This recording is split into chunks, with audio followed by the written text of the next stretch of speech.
സിന്ദൂരരേഖ ഭാഗം 87. നീ വന്നേ, സമയം കളയല്ലേ. നമുക്കിവിടെയൊക്കെ ഡെക്കറേറ്റ് ചെയ്ത് തുടങ്ങാം. അത് തുടങ്ങാം, അതവിടെ നിൽക്കട്ടെ. അമ്മാളും എവിടെ? അവൾ ഉറങ്ങുന്നോ? അപ്പോൾ അവൾ കോളേജിൽ പോയില്ലേ ഇന്ന്? ഉണ്ണി സംശയത്തോടെ ചോദിച്ചതും നിഷ്കളങ്കമായിട്ട് മനു ഇല്ലെന്ന് പറഞ്ഞു. അപ്പോൾ പിന്നെ നിങ്ങൾ രാവിലെ നേരെ ഇങ്ങോട്ട്?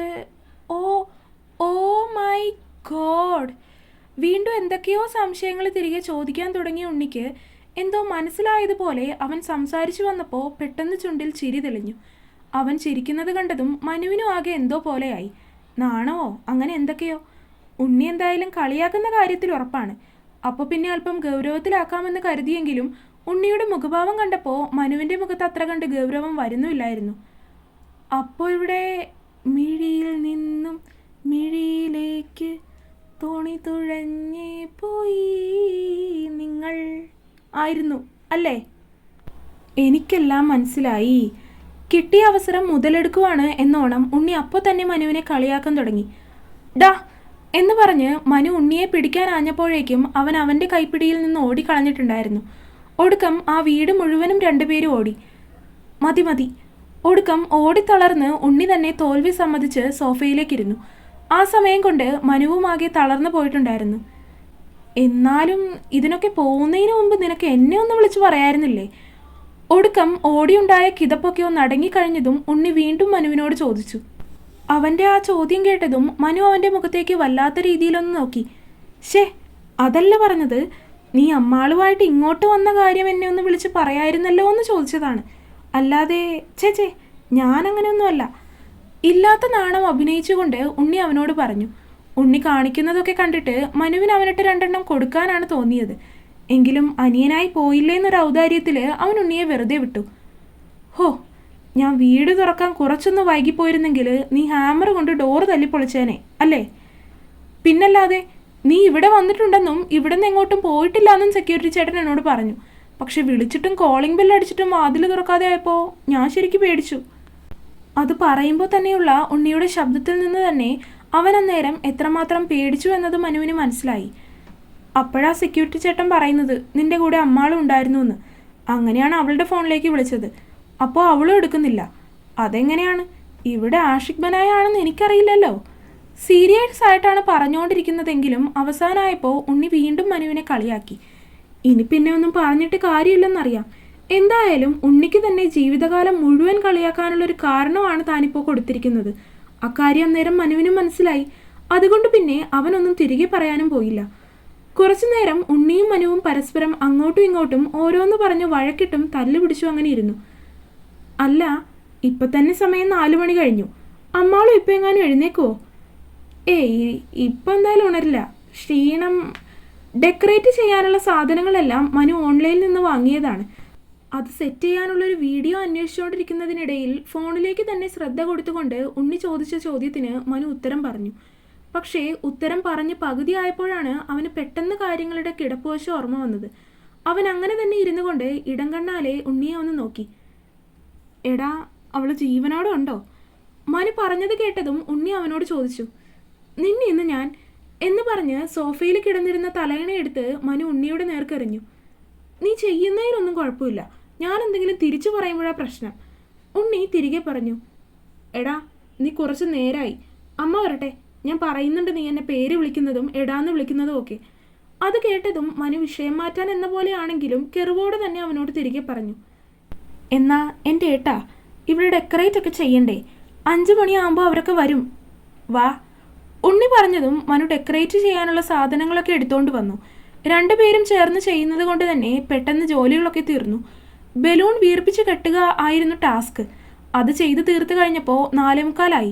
അപ്പോഴേക്കും അമ്മ വിളിച്ചിട്ട് അമ്മാളുവിൻ്റെ അച്ഛനെയും അമ്മയെയും ഒക്കെ പിക്ക് ചെയ്തിട്ട് വരാം എന്ന് പറഞ്ഞു. അപ്പോൾ ഇനിയും ഒരു അരമണിക്കൂർ സമയമെടുക്കും. ഡെക്കറേഷനൊക്കെ കഴിഞ്ഞു. അവർക്ക് ഫാമിലിയിലുള്ളവർക്ക് കഴിക്കാൻ മാത്രമുള്ള ഫുഡാണ് ഉണ്ണി ഓർഡർ ചെയ്തത്. അത് ഉണ്ണി വരുന്ന വഴി എടുക്കുകയും ചെയ്തു. കേക്കും സെറ്റാണ്.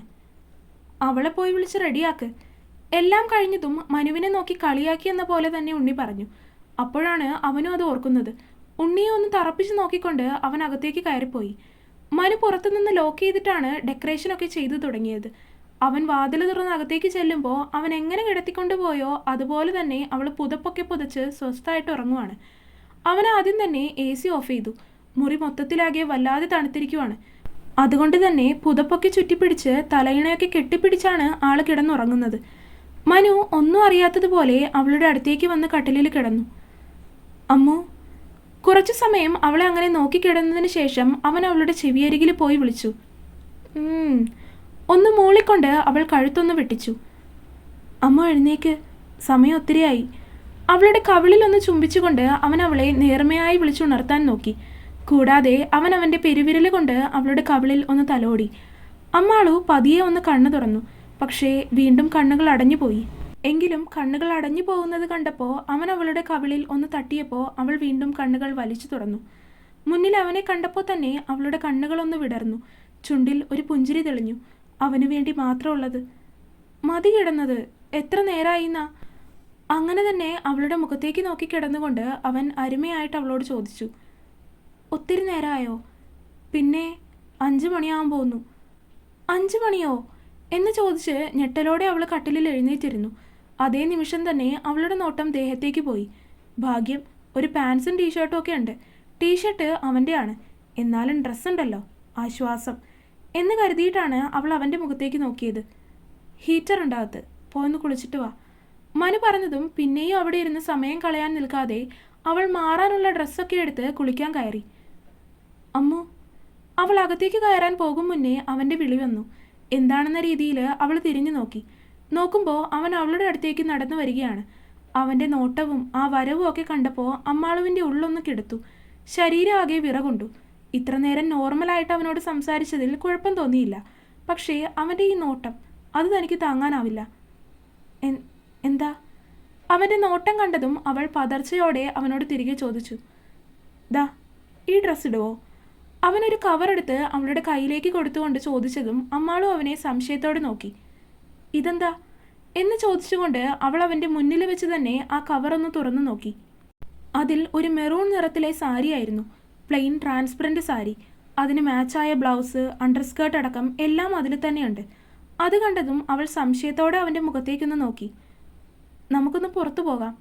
അവൻ പറഞ്ഞതും എന്തൊക്കെയോ മനസ്സിലായി എന്ന പോലെ അവൾ അതിൽ നിന്നും ബ്ലൗസും സ്കേർട്ടും എടുത്ത് കുളിക്കാൻ കയറി. ആ നേരം കൊണ്ട് മനു അപ്പുറത്തെ മുറിയിൽ പോയി കുളിച്ചു വന്നു. അപ്പോഴും അമ്മാളും ഇറങ്ങിയിട്ടില്ല. അമ്മു, കഴിഞ്ഞില്ലേ? ദാ വരുന്നു എന്ന് പറഞ്ഞപ്പോൾ തന്നെ അമ്മാളു ബാത്റൂമിൻ്റെ ഡോറ് തുറന്നിറങ്ങി വന്നിരുന്നു. ബ്ലൗസും പാവാടയും അതിന് പുറത്ത് കൂട്ടിനൊരു ടവല് വിട്ട് അമ്മാളു ധൃതിയിലെന്നോണം ഇറങ്ങി.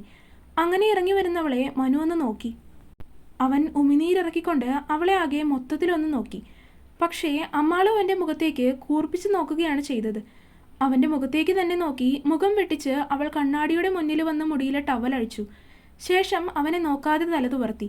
പക്ഷേ കുറച്ച് സമയം കഴിഞ്ഞപ്പോൾ തന്നെ തൻ്റെ ഇടുപ്പിൽ അവൻ്റെ കൈകൾ അമരുന്നതും കഴുത്തിൽ അവൻ്റെ നിശ്വാസം വന്ന് പതിക്കുന്നതും അമ്മാളും അറിഞ്ഞു. അവളാകെ പൊള്ളിപ്പിടഞ്ഞു. മനുവേട്ടാ, പോണ്ടേ നമുക്ക്? അവൾ ചോദിച്ചു തീരും മുന്നേ അവൻ അവളെ തൻ്റെ ദേഹത്തേക്കൊന്ന് അമർത്തി. അവളുടെ പുറംഭാഗം അവൻ്റെ ദേഹത്ത് വന്ന് അമർന്നു നിന്നു. എന്താ ഉദ്ദേശം? അവളുടെ ഇടുപ്പിലൂടെ ഒന്നാകെ ചുറ്റി വരിഞ്ഞുകൊണ്ടുള്ള അവൻ്റെ ചോദ്യം. എന്ത്? മനുവേട്ടൻ മാറിയേ, ഞാൻ സാരി മാറട്ടെ? മാറിക്കോ. അങ്ങനെ തന്നെ അവളുടെ തോളിൽ താടി ഊന്നി നിന്നുകൊണ്ട് അവൻ പറഞ്ഞു. എന്നെ വിട്, എന്നാലേ സാരി മാറ്റാൻ പറ്റൂ. അവൻ വീണ്ടും ഒട്ടി നിന്നതും അവനെ കൂർപ്പിച്ചു നോക്കിക്കൊണ്ട് അവൾ പറഞ്ഞു. അങ്ങനെ തന്നെ നിന്നുകൊണ്ട് അവളെ പിന്നിലൂടെ പുണർന്നു നിന്ന് അവൻ അവളുടെ കഴുത്തിൽ ചുണ്ടെന്നമർത്തി. അപ്പോഴേക്കും കൃത്യമായിട്ട് അവൻ്റെ ഫോൺ റിങ് ചെയ്തിരുന്നു. ആദ്യം റിങ് ചെയ്തത് അത്ര കാര്യമായിട്ട് മൈൻഡ് ചെയ്തില്ലെങ്കിലും വീണ്ടും ഫോൺ റിങ് ചെയ്യുന്നത് കേട്ടതും അവൻ കണ്ണൊന്നടച്ച് ദേഷ്യത്തെ ഒന്ന് കൺട്രോൾ ചെയ്ത് നിർത്തി. പോക്കറ്റിൽ കിടന്നിരുന്ന ഫോൺ എടുത്ത് നോക്കിയപ്പോൾ ഉണ്ണിയാണ് വിളിക്കുന്നത്. അത് കണ്ടപ്പോൾ തന്നെ കഷ്ടപ്പെട്ട് ക്രിയേറ്റ് ചെയ്തെടുത്ത റൊമാൻറ്റിക് മൂഡൊക്കെ എങ്ങോട്ടോ പോയി മറഞ്ഞു. കണ്ണാടിയിലൂടെ അവളെ നോക്കിയൊന്ന് തിരിഞ്ഞുകൊണ്ട് അവൻ അവളുടെ അടുത്തുനിന്ന് നീങ്ങി ഫോൺ അറ്റൻഡ് ചെയ്തു. ഹലോ, ഏട്ടൻ എവിടെ പോയി കിടക്കുക? എല്ലാവരും വന്നു. തുടരും. അപ്പോൾ വീഡിയോ കണ്ടവരെല്ലാവരും വീഡിയോ ലൈക്ക് ചെയ്യുക. നിങ്ങളുടെ അഭിപ്രായങ്ങൾ എന്തായാലും അത് കമൻറ്റായിട്ട് അറിയിക്കുക. ചാനൽ സബ്സ്ക്രൈബ് ചെയ്യാത്തവരൊക്കെ സബ്സ്ക്രൈബ് ചെയ്യുക. അടുത്ത പാർട്ടായിട്ട് നാളെ വരാം കേട്ടോ. ബൈ.